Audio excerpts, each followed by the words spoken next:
지능에 영향을 주는 것은 선천적인 것이 더 클까요? 후천적인 것이 더 클까요? 저와 함께 알아보시죠.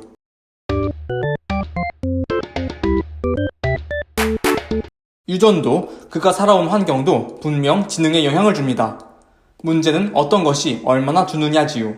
우선 사람의 뇌가 형성되는 것에는 유전의 영향이 강한 것 같습니다. 그런데 뇌 형성만으로는 전체적인 지능 형성에 유전이냐 환경이냐 무엇이 더 큰 영향을 주는지 알아내기 어렵습니다. 이를 밝히려는 연구를 할 때 종종 연구자들은 일란성 쌍둥이, 이란성 쌍둥이가 입양되어 어떻게 사는지를 조사합니다. 지능에 있어서 유전이냐 환경이냐를 알아내기 위한 연구에도 역시 입양된 쌍둥이를 대상으로 한 것이 있습니다. 그리고 그런 연구들을 보면 유전이 지능에 큰 영향을 주는 것 같아 보입니다. 그러나 연구에 몇 가지 함정이 있습니다. 전국에서 무작위로 뽑은 2명의 처한 환경만큼 따로 자란 쌍둥이들이 처한 환경도 달라야 합니다. 그들이 처한 환경이 얼마나 다른지가 고려되지 않는다는 함정이 있습니다. 그리고 쌍둥이 간의 상관 정도는 다른 유형의 혈연 관계에서 발견된 상관 정도보다 큰 경향이 있습니다.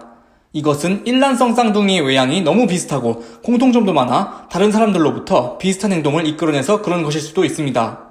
다른 사람들로부터 비슷한 행동을 이끌어냈다는 것은 처한 환경이 비슷하다는 것을 암시하고요. 입양된 가정의 사회 계층에 따라 유전율도 크게 달라진다는 문제도 있습니다.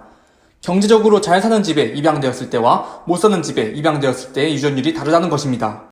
가정 환경은 지능에 큰 영향을 줍니다. 경제적으로 잘 사는 집안의 친자녀들은 경제적으로 못 사는 집안의 친자녀들보다 평균적으로 IQ가 12점 높았습니다. 옛날 사람들보다 요즘 사람들이 더 똑똑한데 이는 옛날 사람들에 비해 요즘 사람들이 교육을 더 많이 받았기 때문입니다. 플린 효과라는 것이 있습니다. 20세기부터 전 세계에 걸쳐 IQ 점수가 지속적이고 장기적으로 상승하는 현상이 발생했는데 이를 플린 효과라고 합니다. 2002년에 평균적인 사람들의 실제 IQ가 100이라고 할 때 1917년에 평균적인 사람의 IQ는 73이라고 합니다. 교육받은 정도의 차이가 이렇게나 극명하게 드러나는 것입니다.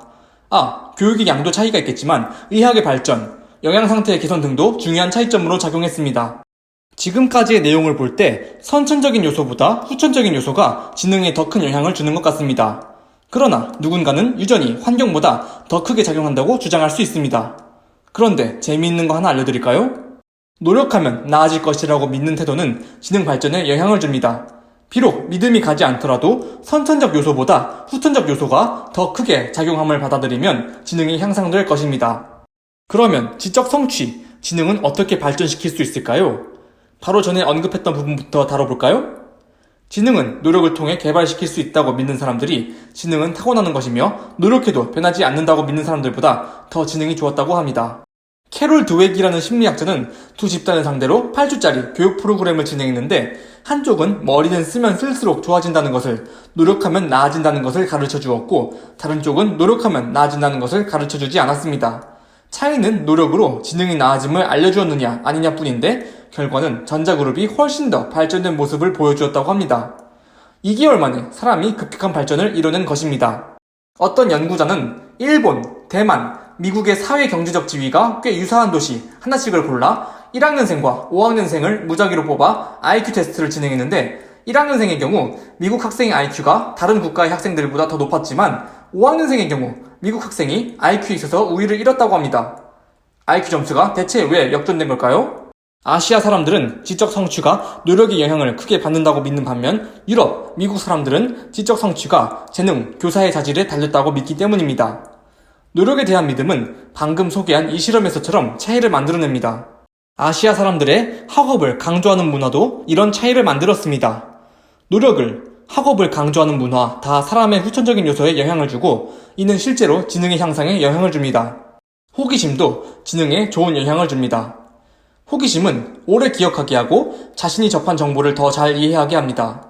사후 가정적 사고, 만약 이렇다면 어떨까? 와 같은 질문을 하게 함으로써 창의성도 자라게 합니다.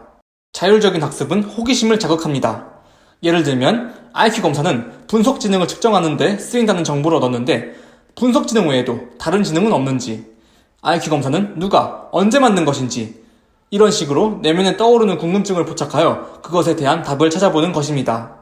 배울수록 호기심이 생겨나고 호기심은 지적 성취를 이루면서 또 뭔가를 배우고 싶게 하고 선순환이 이루어집니다. 지능에 선천적인 것이 더 영향을 주는지 후천적인 것이 더 영향을 주는지 지능을 발전시킬 후천적인 방법이 무엇인지에 대해 알아봤습니다. 이 영상이 여러분들의 지능을 향상시키는 것에 도움이 됐길 바랍니다. 다음에도 좋은 영상으로 찾아오겠습니다. 다음에 만나요. 안녕.